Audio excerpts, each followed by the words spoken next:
जाओगे। बंदे आदमी कहते हैं सारे सहाबा सितारों की तरह हैं। किसने कहा? सहाबा को सितारे किसने कहा? मेरे नबी ने कहा सारे सहाबा सितारों की तरह है।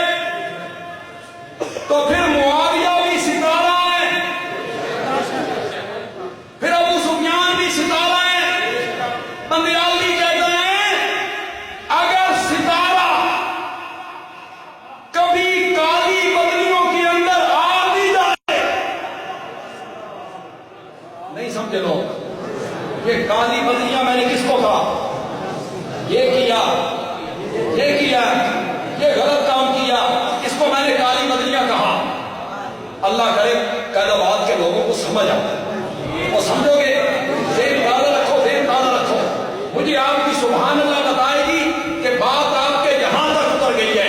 बंदियाली कहता है अगर सितारा कभी काली बदलियों के अंदर आ भी जाए तो मिट्टी के तेल से जलने वाले दीवे को ज़ेल